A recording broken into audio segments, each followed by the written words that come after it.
तो आज हम लोग एडिशन पॉलीमर्स और कंडेंसेशन पॉलीमर के बारे में पढ़ रहे हैं। तो एडिशन पॉलीमर्स के अंदर हम लोग क्या पढ़ेंगे कि एडिशन को जो क्वेश्चन आएगा वो बेसिकली इस तरीके से आएगा कि what is the difference between addition polymers and condensation polymers. ठीक है ना। तो पहले पॉलीमर्स के बारे में डिस्कशन कर ही चुके हैं हम कि पॉलीमर्स जो होते हैं वो मोनोमर्स से बनते हैं। ठीक है।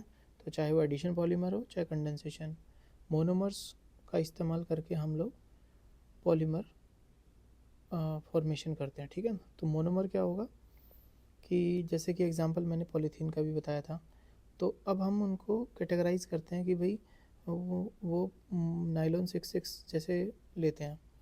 तो नायलॉन 66 एडिशन पॉलीमर है या कंडेंसेशन पॉलीमर है, आपसे सिंपल ये क्वेश्चन पूछा जाएगा। ठीक है ना। तो एडिशन पॉलीमर्स में क्या होता है ना कि यहाँ पर मोनोमर सीधा सीधा ऐड हो जाते हैं। जैसे एग्जांपल आपका इथीन का।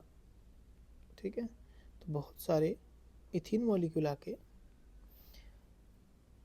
ऐड हो जाएंगे आपके एक दूसरे के साथ में, और ये जो चेन है CH2 ये आगे बढ़ती रहेगी और ये हम कह देंगे ये पॉलीथीन बन गया। अब इस प्रोसेस में कुछ भी रिमूव नहीं हुआ।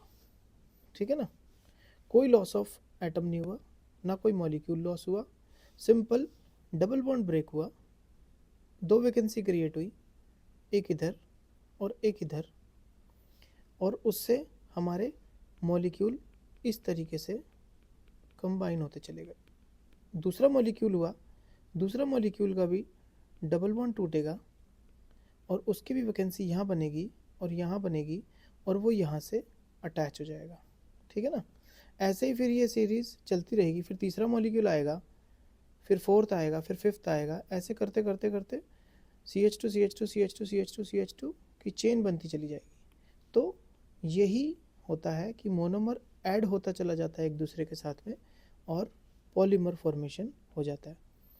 उतनी बड़ी चेन को ना दिखा के हम लोग इसको कॉम्पैक्ट फॉर्म में दिखाते हैं कि ब्रैकेट n कर दिया कि भाई ये चीज़ अपने आप को रिपीट कर रही है, बार बार ये अपने आप को रिपीट कर रहा है। ठीक है ना। तो ये होता है हमारा एडिशन पॉलीमर की उसमें अनसैचुरेटेड बॉन्ड्स होते हैं। ठीक है। उसमें अनसैचुरेशन होना चाहिए। अनसैचुरेशन मतलब जैसे डबल बॉन्ड, ट्रिपल बॉन्ड, तो इसको बोलते हैं अनसैचुरेटेड बॉन्ड्स। तो जब ये होंगे तभी क्या होगा, वैकेंसी क्रिएट होगी।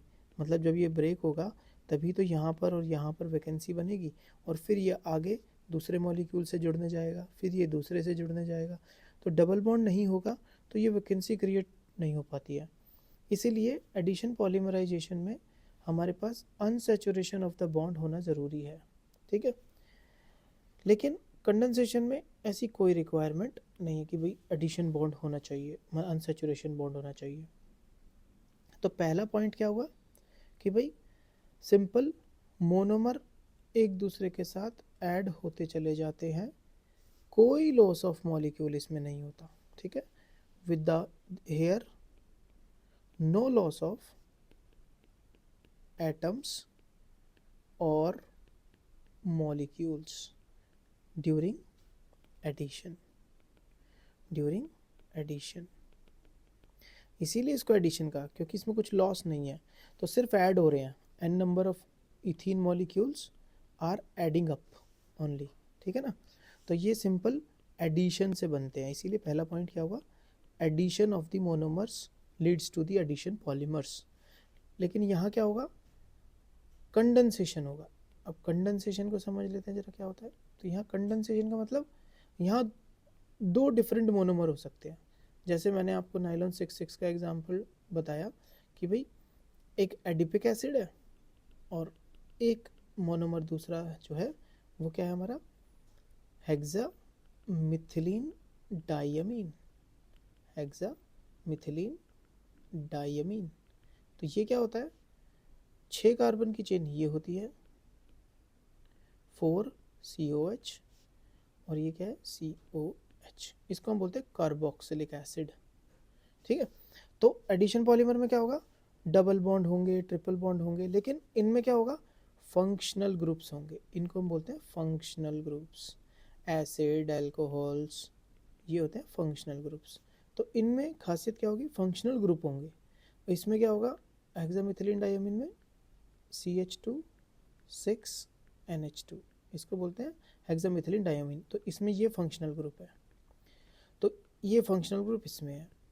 तो ये फंक्शनल ग्रुप आपस में ऐड होंगे, केमिकल रिएक्शन होगा इनके बीच में, ठीक है। और इनको कौन हेल्प करेगा, इनको हेल्प करेगा कोई कैटलिस्ट हो सकता है, या फिर कोई एसिड बेस, कोई भी जो एसिड और अमीन को कंबाइन करने में हेल्प करे। तो इसमें क्या होगा, वाटर रिमूव हो जाएगा।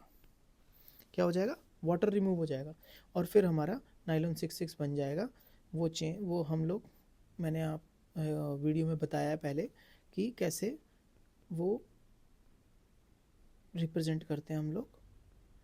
CH2 6, फिर भी मैं एक बार बता रहा हूँ आपको, CONH CH2 6,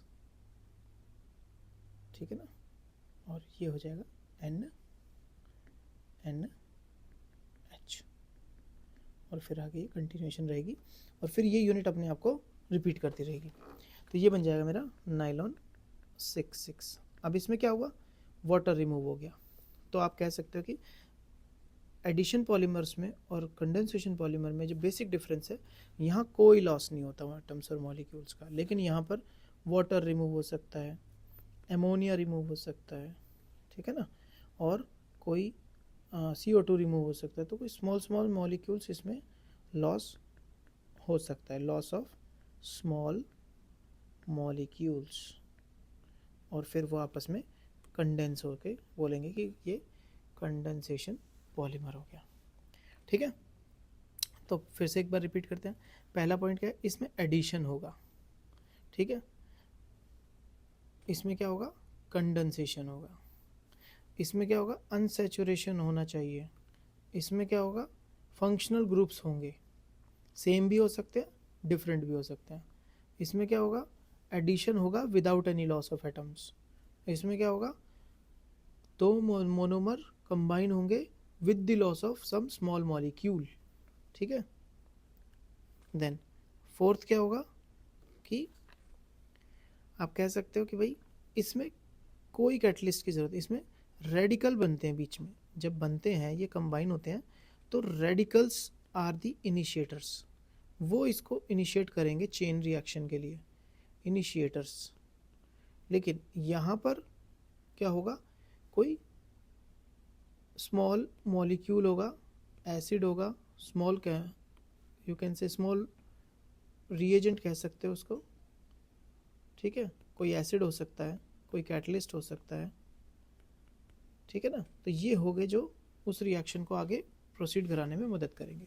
तो बस इतना ही 4 पॉइंट अगर आप लिख देंगे तो मुझे लगता है कंप्लीट आपको मार्क्स मिल जाने चाहिए। अब एग्जाम्पल की बात कर लेते हैं। एग्जाम्पल मैंने जैसे आपको बताया था पॉलीथीन, तो पॉलीथीन में इसका मोनोमर क्या होगा, ethene. Ethene ethene ethene ethene आपस में कंबाइन करके पॉलीथीन बनाएंगे। PVC, polyvinyl chloride, vinyl chloride आपस में कंबाइन होके PVC बनाएंगे। पॉलीस्टाइरीन, ठीक है, तो स्टाइरीन मॉलिक्यूल आपस में कंबाइन होकर पॉलीस्टाइरीन बना देंगे। अब यहाँ पे जैसे बेकेलाइट, ठीक है ना, तो दो मोनोमर मिलके कंबाइन करते जा रहे हैं और बेकेलाइट बनता जा रहा है, ठीक है ना। मोनोमर आप खुद देख लेना इसके। नाइलॉन वह बता दूँ, यू जो आपका फिनॉल है और फॉर्मल्डिहाइड है वो कंबाइन करते हैं इससे, ठीक है ना। तो ये कंडेंसेशन इसका हो जाता है, और फिर हम लोग बेकेलाइट नोवोलैक बना लेते हैं। अगर लीनियर चेन बनी तो नोवोलैक बनेगा, अगर क्रॉस लिंक बना तो बेकेलाइट बन जाएगा, ठीक है ना। तो वीडियो बना रखी है, उसमें जाके चेक कर लेना। फिर नाइलॉन 6,6 जो अभी अभी डिस्कस किया, तो इसके अंदर आपके 2 डिफरेंट मोनोमर है, ठीक है। तो ये आप रेडी कर लेना। चलो, और नेक्स्ट क्लास में फिर कुछ और आगे पढ़ेंगे, ठीक है।